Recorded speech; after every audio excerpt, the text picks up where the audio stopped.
Hi, Girl in Air. You met my sister Sally yesterday. I'm Sally's sister Josie. When you were doing your awesome plywood floor. Very cool and very clever. Welcome. So I am going to bring you up to speed on what I've been doing on it. I'm going to flip the camera right here. Hi, Lamo. How are you?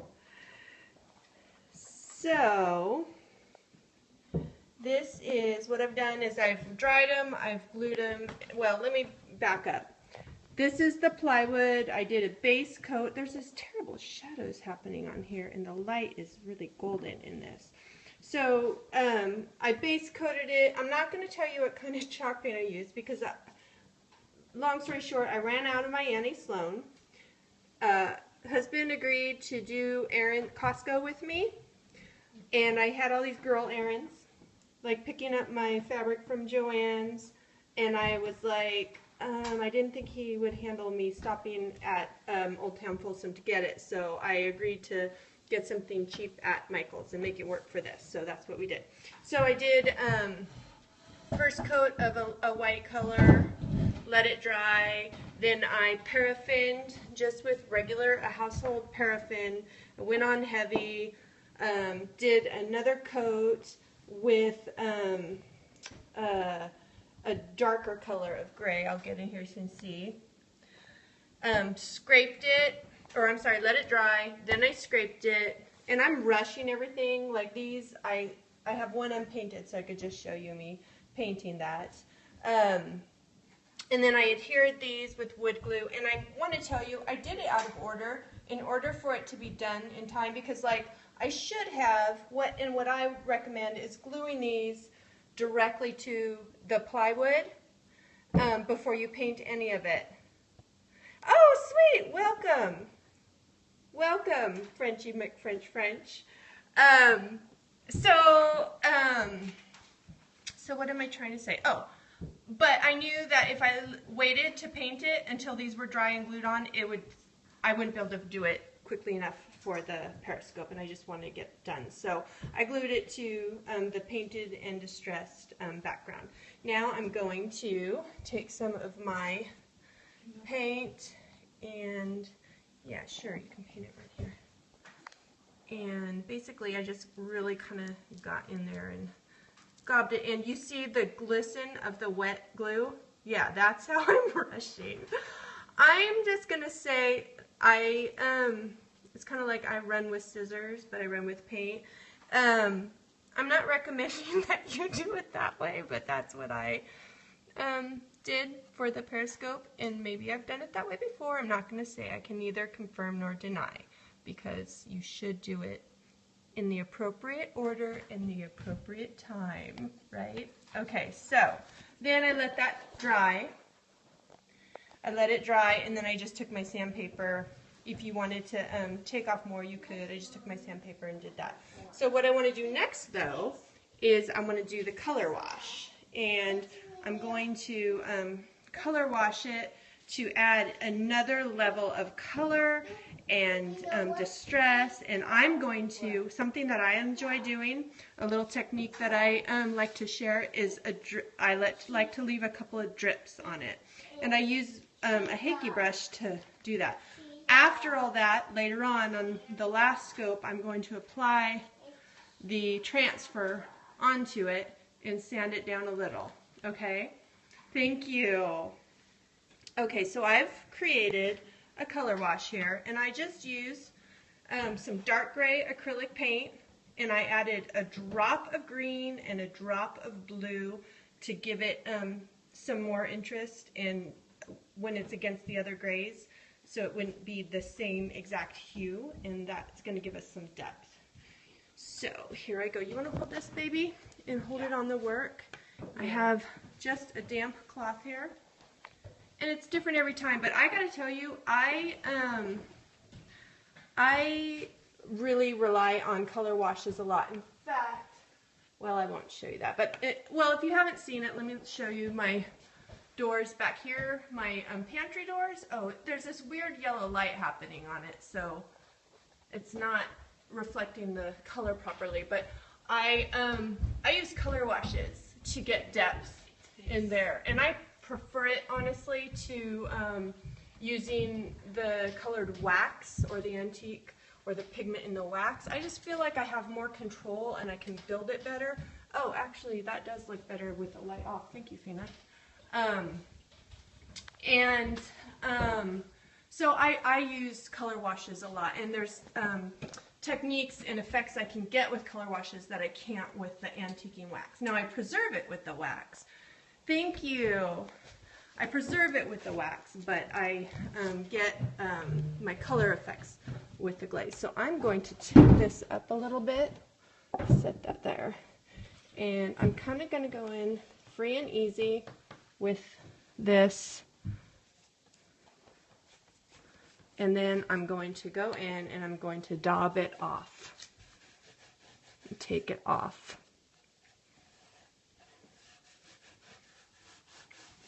And that's going to, and you can get different effects, but this is toning the contrast down, which I had hoped for. And the nice thing is you can go in, I need a little more water in this because I want it even a little more sheer. So I'm just adding some water to it. But it's so forgiving. And you know, you can mix it, you can mix your colors. I'm just really, oh, good job, you're really getting the camera in there. You can see it beads where there's the paraffin remnants. And you know what I want to tell you too, and you can take it off, as much off or as little. You can go in and dab, and it brings depth to your nooks and crannies. Gives you, you don't even have to get it everywhere. You can just kind of put it in a more haphazard, irregular way. You can dab, you can wipe. I'm being really gentle because these are freshly glued on, so I don't want to knock it off. And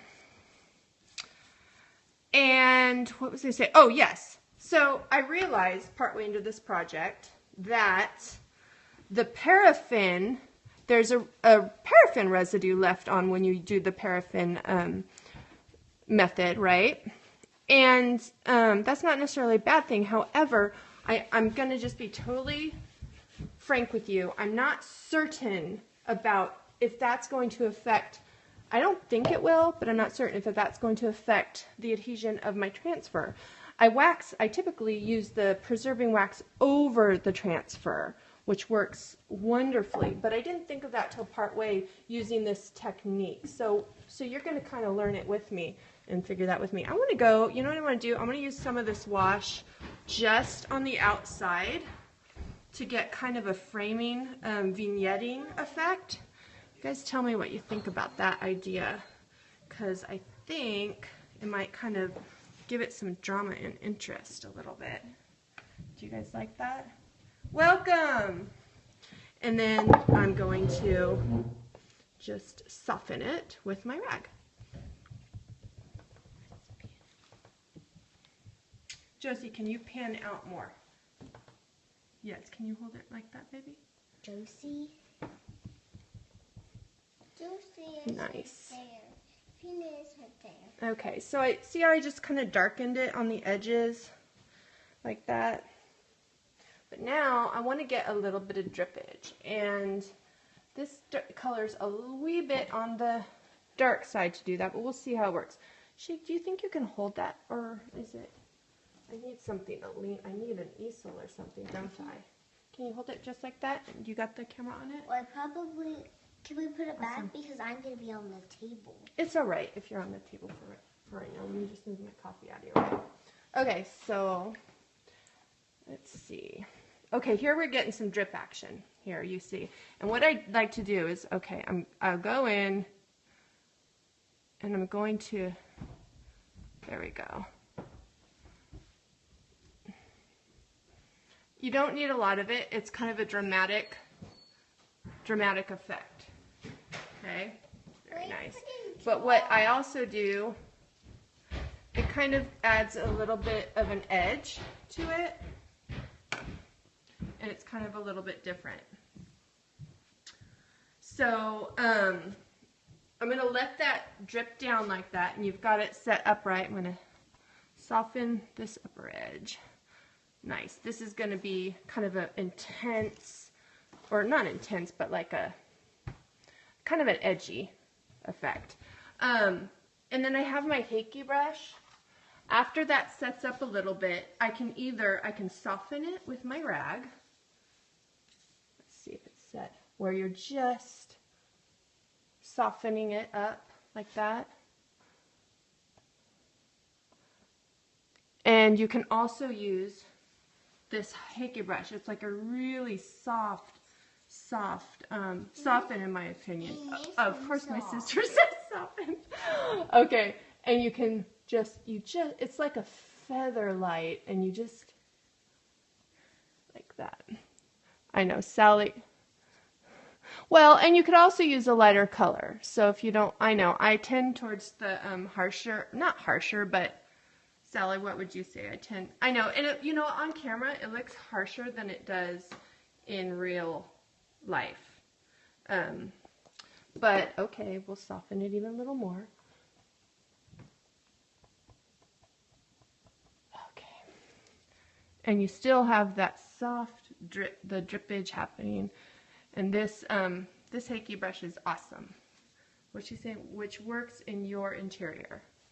Well, and you could use it in lighter colors, so that, because this would have like a definitely a darker, more dramatic look to it. Here, keep it like that, darling, so that people can see. So, so there you go. That is, here we go. That's the base. So I'm going to let that dry for a little bit. Tips, yes, we do tutorials and tips and so forth, and we're getting all the videos and all that stockpiled out on our website, right? IronOrchiddsgns.com. Let's get in and get there. See how the wash just deepens the, yes, see how the wash just deepens the texture? And this is just plywood, guys.